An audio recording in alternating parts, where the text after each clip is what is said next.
നോക്കിയപ്പോൾ സ്റ്റിയറിംഗിൽ കിടക്കും. അപ്പോൾ അയാൾ അവശ നിലയിൽ. അപ്പോൾ നമ്മളോട് ദേഹത്ത് കൈ വെച്ചിട്ട് പറഞ്ഞു എനിക്ക് സുഖമില്ല, എത്രയും പെട്ടെന്ന് ഹോസ്പിറ്റലിൽ എത്തിക്കണം. അപ്പോൾ ആളിങ്ങനെ ദേഹത്ത് നെഞ്ചകത്തായിട്ട് കൈ വെക്കുന്നത്. എനിക്ക് തോന്നുന്നു അവിടുന്ന് ഒരു 3 മിനിറ്റ് കൊണ്ട് നമ്മൾ മുത്തൂറ്റ് ഹോസ്പിറ്റൽ, കോഴഞ്ചേരി മുത്തൂരിൽ, ഇവിടെ പത്തനംതിട്ട മുത്തൂരിൽ എത്തിച്ചു. തീർച്ചയായിട്ടും ജോബിൻ ജോണിനെ പോലുള്ള പോലീസ് ഉദ്യോഗസ്ഥർ അവർ എന്ത് റിസ്ക് എടുത്തും ഒരു ലൈഫ് സേവ് ചെയ്യുക എന്നുള്ളത് അത് അവർ ചെയ്യുന്നുണ്ട്. ഏത് കോളിലും നമ്മൾ അറ്റൻഡ് ചെയ്യുക, ടൈം ബൗണ്ടഡായിട്ട് ഏതാണ്ട് ഒരു 15-20 മിനിറ്റിനുള്ളിൽ സ്ഥലത്തെത്തുക. നമ്മുടെ സർവീസ് എന്താണെന്ന് വെച്ചാൽ ആ സ്വഭാവത്തിനനുസരിച്ചുള്ള സർവീസ് സെർവ് ചെയ്യുക, കൊടുക്കുക എന്നുള്ളതാണ്. അതിനുശേഷം മാത്രമേ നമ്മളത് വൈൻഡപ്പ് ചെയ്യാറുള്ളൂ.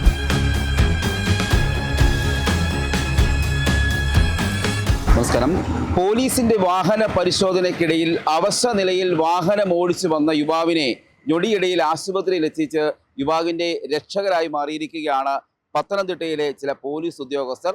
കഴിഞ്ഞ ബുധനാഴ്ച പുലർച്ചെ 2:30 പത്തനംതിട്ട കുമ്പഴയിൽ വെച്ചാണ് ഒരു യുവാവ് വാഹനം ഓടിച്ച് അവശ നിലയിൽ എത്തുന്നതും തുടർന്ന് ആ വാഹനത്തിന്റെ അരികിൽ ചെന്ന് പോലീസ് ഉദ്യോഗസ്ഥർ അന്വേഷിച്ചപ്പോഴേക്കും ഇത്തരത്തിൽ അവശ നിലയിൽ തനിയെ വാഹനം ഓടിച്ചെത്തിയതാണ് യുവാവെന്ന് മനസ്സിലാക്കുകയായിരുന്നു. ഉടൻ തന്നെ ആ യുവാവിനെ സമീപത്തുള്ള ആശുപത്രിയിൽ എത്തിച്ചു. പത്തനംതിട്ടയിലെ പോലീസ് കൺട്രോൾ റൂം വിഭാഗത്തിലെ ഉദ്യോഗസ്ഥരായ ജോബിൻ തുടങ്ങിയ പോലീസുകാരുടെ നേതൃത്വത്തിലാണ് ഈ രക്ഷാപ്രവർത്തനം അല്ലെങ്കിൽ യുവാവിന് രക്ഷകരായി മാറിയത്. ഇപ്പോൾ സീനിയർ സിവിൽ പോലീസ് ഓഫീസറായ ജോബിൻ നമുക്കൊപ്പം ചേരുകയാണ്. സാറേ, എപ്പോഴാണ് ഈ സംഭവം നടക്കുന്നത്? ബുധനാഴ്ച വെളുപ്പിന് 2:30 മണിയോട്. അപ്പോൾ ഞങ്ങൾ വാഹന പരിശോധന സമയമായിരുന്നു. അപ്പോൾ ഈ രാത്രി സമയങ്ങളിൽ നമുക്ക് ജില്ലാ പോലീസ് മേധാവിയുടെ കർശന നിർദ്ദേശമുണ്ട് വാഹനങ്ങളെല്ലാം കൃത്യമായിട്ട് നോക്കണം, കാര്യങ്ങളൊക്കെ. അപ്പോൾ നമ്മളിങ്ങനെ റോഡിൽ നിന്നപ്പോഴൊരു പെട്ടെന്നൊരു കാറ് വരുന്നു, റോഡിൽ നടുക്ക് നിന്ന് ചവിട്ടുന്നു.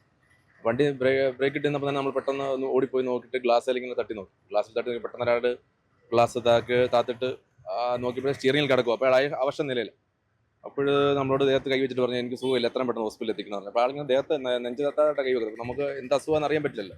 അപ്പോൾ എൻ്റെ കൂടെ ഉണ്ടായിരുന്നത് ASI സജി സാറുണ്ടായിരുന്നു, പിന്നെ ഷെബീഖ് എന്ന് പറഞ്ഞ പോലീസ് ഉദ്യോഗസ്ഥനുണ്ടായിരുന്നു.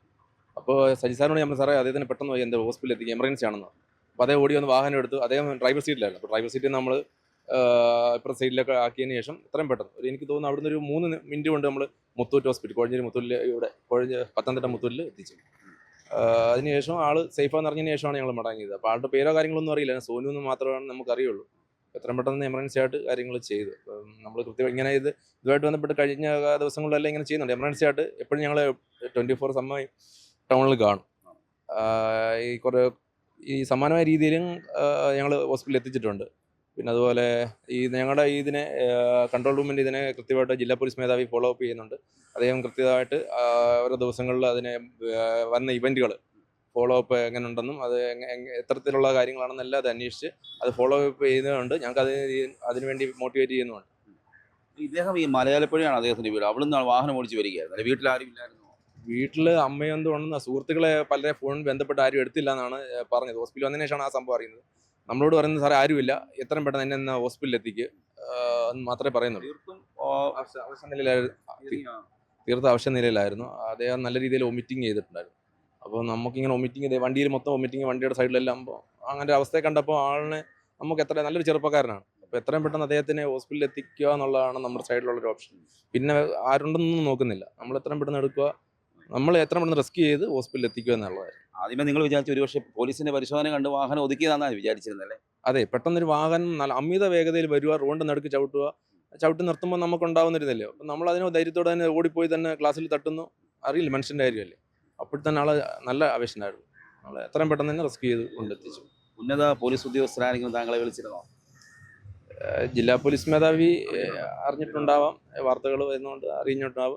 ഞങ്ങൾക്ക് ഇത്തരത്തിൽ സംഭവങ്ങൾ ഉണ്ടാകുമ്പോൾ ഞങ്ങൾക്ക് കൃത്യമായിട്ട് അദ്ദേഹം ഗൈഡ് ലൈൻസ് തരാറുണ്ട്. ഞങ്ങളെ വിളിച്ച് അഭിനന്ദനങ്ങൾ തരാറുമുണ്ട്. അത് ജില്ലാ പോലീസ് മേധാവിയുടെ ഭാഗത്തു നിന്ന് ഇതിനെ നല്ല രീതിയിലാണ് ഞങ്ങളെ ഇത് ചെയ്തുകൊണ്ടിരിക്കുന്നത്. അദ്ദേഹം നല്ല രീതിയിൽ ഫോളോ അപ്പ് ഉണ്ട്. അതായത് പോലീസ് എപ്പോഴും ഇവിടെ ഉണ്ട്. നമ്മൾ തന്നെ ടൗണിലായാലും എവിടെ ആണെങ്കിലും പെട്രോളിങ് ശക്തമാണ്. വാഹനങ്ങൾ നോക്കും, അതുപോലെ സ്കൂൾ ടൈമിൽ കുട്ടികളെ നോക്കും, ബസ് സ്റ്റാൻഡുകൾ, പരിസരങ്ങൾ. അത് കാരണം നല്ല രീതിയിലാണ് പോലീസിങ് നല്ല രീതിയിൽ പോകുന്നുണ്ട്. ഞങ്ങളെപ്പോഴും അലർട്ടാണ്. 24 സമയം ഏത് നിമിഷവും നമുക്ക് വരുന്ന കോളുകൾ ഞങ്ങൾ കൃത്യമായിട്ട് അത് ഫോളോ അപ്പ് ചെയ്യുന്നുണ്ട്. ചിലപ്പോൾ മിക്ക വീടുകളിലും ഞങ്ങൾക്ക് വരുന്ന നൈറ്റ് കോൾ എന്ന് പറഞ്ഞാൽ പ്രായമുള്ളവരൊക്കെ ആയിരിക്കും. അപ്പോൾ അവർക്ക് വേണ്ട ചിലപ്പോൾ വൈദ്യസഹായങ്ങളായിരിക്കും. രാത്രി കാലങ്ങളിൽ വയ്യാതെ വരുമ്പോൾ ഞങ്ങളത് എത്രയും പെട്ടെന്ന് ഹോസ്പിറ്റലിൽ എത്തിക്കാറുണ്ട്. ഇപ്പോൾ ചിലതൊക്കെയുള്ള വാർത്തകളാവുന്നത്. ഞങ്ങളിങ്ങനെ നിരന്തരം ഇങ്ങനെ കാര്യങ്ങൾ ചെയ്തുകൊണ്ടിരിക്കുന്നുണ്ട്. അപ്പോൾ അത് ഞങ്ങളുടെ മേലുദ്യോഗസ്ഥരെ അറിയിക്കുന്നുമുണ്ട്. അവരത് കൃത്യമായിട്ട് ഞങ്ങൾക്ക് വേണ്ട നിർദ്ദേശങ്ങൾ തരാറുണ്ട്. ഇത് വിളിക്കേണ്ടത് 112 അടിയന്തര സഹായമാണ്. അത് കൃത്യമായിട്ട് അത് നല്ല കാര്യങ്ങളാണ്. ഒരുപാട് പേർക്ക് അത് ഹെൽപ്ഫുൾ ആവുന്നുണ്ട്. ഇപ്പോൾ കൺട്രോൾ റൂം വിഭാഗത്തിൻ്റെ SI ആയ സജീവ് സാർ നമുക്കൊപ്പമുണ്ട്.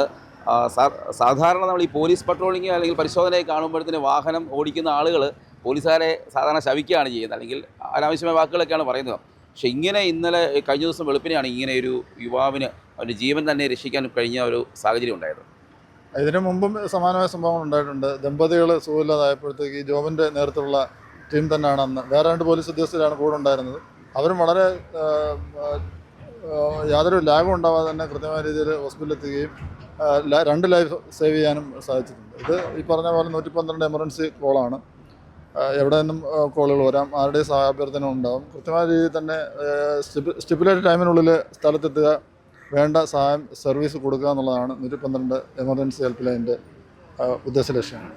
ഇദ്ദേഹത്തിൻ്റെ ഈ പ്രവൃത്തി ഇപ്പം എല്ലാവരും അറിഞ്ഞു, സോഷ്യൽ മീഡിയയിൽ വീഡിയോ പ്രചരിക്കുന്നുണ്ട്.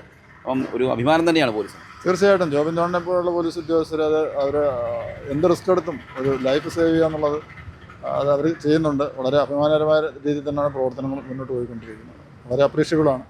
112 എമർജൻസി ഹെൽപ്പ് ലൈനിലേക്ക് ഒരുപാട് കോളുകൾ വരാറുണ്ട്. അതിൻ്റെ പല സ്വഭാവത്തിലുള്ള കോളുകളായിരിക്കും. ഈ പറയുന്ന എമർജൻസി ആവണമെന്നില്ല, അല്ലെങ്കിൽ തന്നെ ടോപ്പ് പ്രയോറിറ്റി അങ്ങനൊന്നും നോക്കാറില്ല. ഏത് കോളിലും നമ്മൾ അറ്റൻഡ് ചെയ്യുക, ടൈം ബൗണ്ടഡ് ആയിട്ട് ഏതാണ്ട് ഒരു 15-20 മിനിറ്റിനുള്ളിൽ സ്ഥലത്തെത്തുക, നമ്മുടെ സർവീസ് എന്താണെന്ന് വെച്ചാൽ ആ സ്വഭാവത്തിനനുസരിച്ചുള്ള സർവീസ് സെർവ് ചെയ്യുക, കൊടുക്കുക എന്നുള്ളതാണ്. അതിനുശേഷം മാത്രമേ നമ്മളത് വൈൻഡപ്പ് ചെയ്യാറുള്ളൂ. ഈ സമയത്തിനുള്ളിൽ അവിടെ എത്തും. അതാണ് 112 ഏറ്റവും വലിയ പ്രത്യേകത. തിരുവനന്തപുരത്ത് നിന്ന് വരുന്ന കോളുകളാണ്.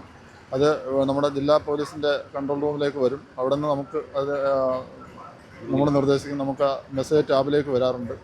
ആ ടാബിലേക്ക് വരുന്ന മെസ്സേജുകൾ അനുസരിച്ച് നമ്മൾ കൃത്യമായ രീതിയിൽ ആക്ട് ചെയ്യും.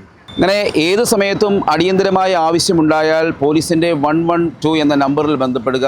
പോലീസ് ഉദ്യോഗസ്ഥർ അപ്പോൾ തന്നെ അവിടേക്ക് ഓടിയെത്തും എന്നാണ് പറയുന്നത്. പലപ്പോഴും ഇത്തരത്തിൽ എമർജൻസി സിറ്റുവേഷൻ ഉണ്ടായപ്പോൾ പോലീസ് ഇടപെടാറുണ്ട്. കഴിഞ്ഞ ദിവസമാണ് ഈ സംഭവം നടക്കുന്നത്. ഏതായാലും ആ അവസ്ഥ നിലയിലെത്തിയ, വാഹനം ഓടിച്ചുകൊണ്ടെത്തിയ ആ യുവാവിൻ്റെ രക്ഷകരായി മാറിയ പോലീസ് ഉദ്യോഗസ്ഥർക്ക് അഭിനന്ദനങ്ങളാണ് ലഭിക്കുന്നത്. Cameraman ജിതിനൊപ്പം CR Shyam, Marunadan Malayali, Pathanamthitta.